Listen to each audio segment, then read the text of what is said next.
সেই অর্থে কারচুপি না, আপনার প্রসেস নিয়ে কথা বলতে হবে। কারচুপি কোনো স্কোপ নাই, বিকজ আপনার তো প্রতিদ্বন্দ্বিতা ছিল না আপনার। সো সেই দিকে বিবেচনা করলে আমার মনে হয় যে একটা ইলেকশন যেভাবে হয় সেভাবেই হয়েছে এবং সেগুলো আমি উল্লেখ করেছি। কালকে যেই কথাগুলো আমার সাথে হয়েছে অত্যন্ত মানে এটা তদন্ত কমিটি থেকে আমি মনে করি অনুসন্ধান কমিটি টাইপ আর কি, তদন্ত থেকে। আমি জানি না, গুঞ্জনের জায়গায় রাখি। দুইজন পদত্যাগ করেছে, তারা তাদের ব্যক্তিগত কারণ দেখিয়েছে। দুইটা চিঠি আমি দেখেছি, তারা পরিষ্কার লিখেছে তাদের ব্যক্তিগত কারণে যে কেউ যে কোনো সময় পদত্যাগ করতে পারে। এটা কোনো কারণ আছে পিছনে, এটা আমি আসলে জানি না। বাট আমার কাছে মাঝে মাঝে মনে হয় যে শুধুমাত্র ক্রিকেটের উন্নতির জন্য কি সবাই আসতে চায় নাকি আরও কিছু আছে এখানে, এটা আমি মাঝে মাঝে একটু কনফিউজড হয়ে যায়। কিন্তু আমি একদম আমার জীবন লড়াই করে যে এখানে আমার থাকতেই হবে, এইটা আমি আসলে খুব একটা এই জিনিসটা আমি আসলে এতটা আকর্ষণটা আমি কেন বুঝি না। আজকে আপনার সাথে আমি একটা ছোট্ট ইন্টারভিউ দিলাম, একটা কথা বলা আর সংসদে দাঁড়িয়ে একটা কথা বলা, কিন্তু there is a big difference. আমার মনে হয় সে মিন করেছেন, এবং যদি কোনো অ্যানামলিজ হয়, যদি কোনো কিছু হয়ে থাকে, তাহলে এটা জনসম্মুখে আসলে ভালো। কেন আপনি বলে যাবেন কিছু হবে না, এটাও ঠিক না। আমার মনে হয় যে সবারই রাইট আছে, যদি অভিযোগ আসে অভিযোগটা খতিয়ে দেখতে হবে এবং এটা বের করা দরকার। অত্যন্ত ইনফরমেটিভ ছিল, এবং আমাদের যারা আমরা ছিলাম সবাই বুঝতে কোনো অসুবিধা হয়নি। তার সাথে আমাদের প্যারা অলিম্পিক্সে যেই গোল্ড মেডেলিস্ট তাকে টাকা দেওয়া হয়েছে, সম্মাননা। ফুটসলে চ্যাম্পিয়ন হয়েছে বাংলাদেশের মহিলা, তাদের দেওয়া হয়েছে। ভারোত্তোলন ছিল, আরও অনেক আর্চারি ছিল। সো আসলে এই প্রোগ্রামটা আমার মনে হয় যদি আমি না যেতাম মিস করতাম আর কি।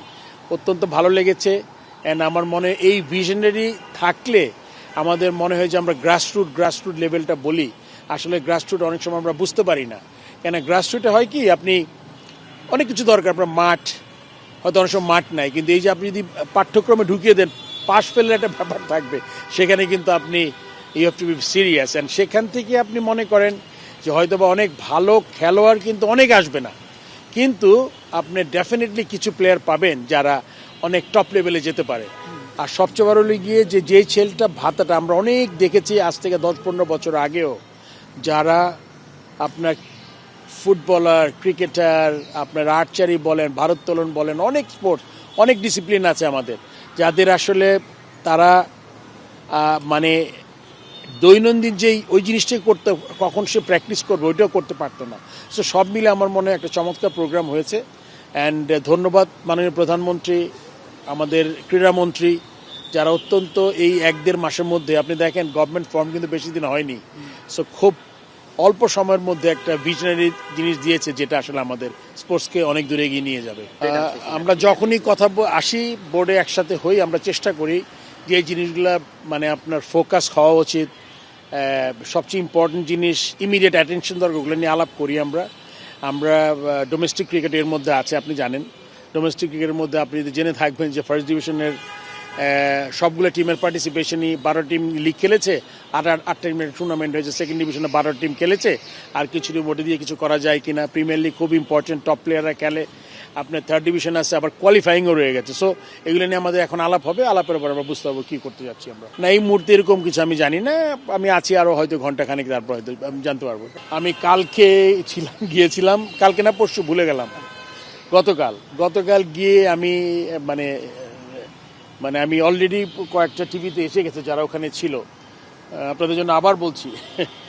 কালকে যেই কথাগুলো আমার সাথে হয়েছে অত্যন্ত এটা তদন্ত কমিটি থেকে আমি মনে করি অনুসন্ধান কমিটি টাইপ আর কি, তদন্ত থেকে। কেননা আপনি জানেন এক্স্যাক্টলি কী হয়েছিল। আপনি জানেন যে এটাতে আমাদের 12 জনই দাঁড়িয়েছিল। সো এখানে কোনো 16 জন হলেও তো একটা প্রতিদ্বন্দ্বিতা বা জিনিস ছিল। এখানে আপনি জানেন 34 জন ভোট দেয়নি, 76 জন। আমি আমার ক্যাটাগরির কথা বলছি, ক্যাটাগরি 2, যেটাতে 42টা ভোট পড়েছিল। এর মধ্যে হায়েস্ট আমি, আরও আমার সাথে 1-2 জন ছিল, কেউ হয়তো 36-37 ভোট পেয়েছিল। এবং এতে আপনার ব্যালট ছিল, তার সাথে ফিজিক্যাল ব্যালটেও 3-4 জন ভোট দিয়েছে। আমি তো চিনি, আবানির যেই বশির আহমেদ যিনি আছেন উনি দিয়েছেন, বাড্ডার একজন দিয়েছেন, আরও হয়তো আপনি খুঁজতে 2-3 জন পাবেন। সো এখানে সেই অর্থে কারচুপি না, আপনার প্রসেস নিয়ে কথা বলতে হবে। কারচুপি কোনো স্কোপ নাই, বিকজ আপনার তো প্রতিদ্বন্দ্বিতা ছিল না আপনার। সো সেই দিকে বিবেচনা করলে আমার মনে হয় যে একটা ইলেকশন যেভাবে হয় সেভাবেই হয়েছে এবং সেগুলো আমি উল্লেখ করেছি। আমি জানি না গুঞ্জনের জায়গায় রাখি। দুইজন পদত্যাগ করেছে, তারা তাদের ব্যক্তিগত কারণ দেখিয়েছে। দুইটা চিঠি আমি দেখেছি, তারা পরিষ্কার লিখেছে তাদের ব্যক্তিগত কারণে যে কেউ যে কোনো সময় পদত্যাগ করতে পারে। এটা কোনো কারণ আছে পিছনে, এটা আমি আসলে জানি না। না, স্কোপ ছিল না, বিকজ আপনি জানেন আমাদের আসন গ্রহণ ছিল প্রাইম মিনিস্টার আসার 15-20 মিনিট আগে। উনি আসলেন, খুব ফাস্ট প্রোগ্রামটা শেষ হয়েছে। সবগুলো একটু আগে উল্লেখ করেছি আমি কী কী আলাপ হয়েছে। তারপর আমরা শেষ হয়ে গেছে আমাদের হ্যালো হাই তো হয়েছেই। সো তারপর যার যার মতো আমরা চলে গেছি, ওরকম কোনো আলাপ হয়নি। আপনারা জানেন যে আমাদের ক্রিকেট বোর্ডের পোস্টটা কিন্তু অনারারি একটা পোস্ট, মানে আমরা যারা ডিরেক্টর লেভেলে আছি। সো আমার আকাঙ্ক্ষা অনেক, বাংলাদেশ ক্রিকেটের জন্য অনেক কিছু করার, কিন্তু আমার খুব বেশি আকাঙ্ক্ষা নেই আমার এখানে থাকতেই হবে। মানে যদি অন্য কে আসে কাজ করতে চায় করবে, মানে এটা তো মানে কোনো জীবন মরণের ব্যাপার না। এটা আমি মনে করি যে আমার স্কোপ দেওয়া হলে, স্কোপ পেলে আমি চাই যে স্পোর্টসটা আমি করেছি ক্রিকেট, সেটার আমি ম্যাক্সিমাম দিয়ে যা আমার এক্সপিরিয়েন্স আছে যতটুকু বাংলাদেশ ক্রিকেটকে এগিয়ে নিয়ে যাওয়া যায়। এবং আমি আশা করব এজেন্টটা সবার এটাই থাকা উচিত। এটা তার কোনো এজেন্ট আমার মনে হয় রাখলে ভালো হবে না।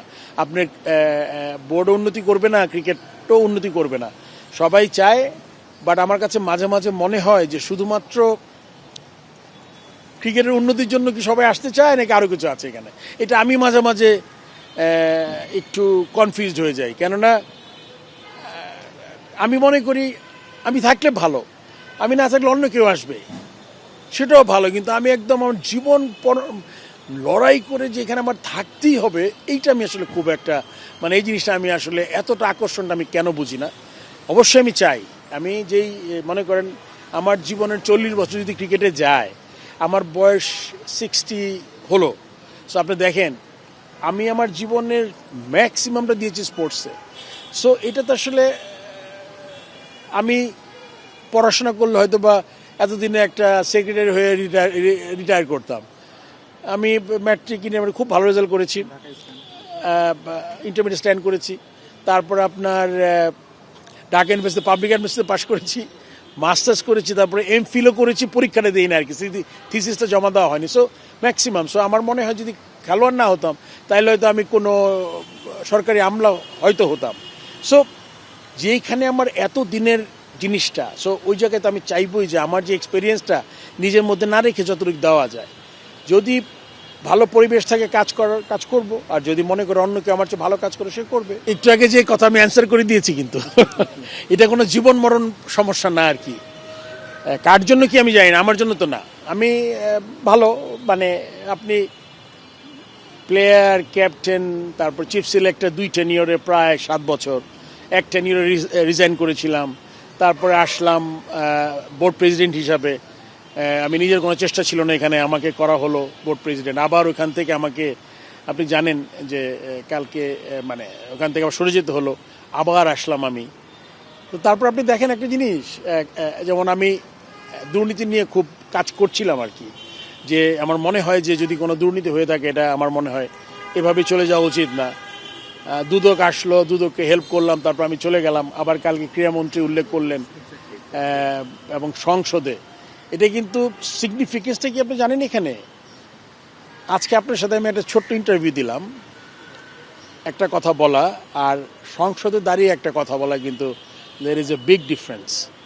আমার মনে হয় সে মিন করেছেন, এবং যদি কোনো অ্যানামলিজ হয়, যদি কোনো কিছু হয়ে থাকে, তাহলে এটা জনসম্মুখে আসলে ভালো। হ্যাঁ, আমার মনে হয় যদি উনি চিন্তা করে থাকেন ওইটা, তাহলে কাজ করলে ভালো। আমি জানি না এক্স্যাক্টলি আলটিমেটলি কী হবে, বাট অ্যাটলিস্ট যে বলেছেন সংসদে দাঁড়িয়ে, যদি কোনো মানে আপনি দুর্নীতির অভিযোগ আসা মানে যে দুর্নীতি করেননি আপনি। সো যদি এটা ইনভেস্টিগেশন হয়ে যার দুর্নীতি যদি না হয়ে থাকে, এটাও তাদেরও ক্লিন চিট পাওয়া দরকার।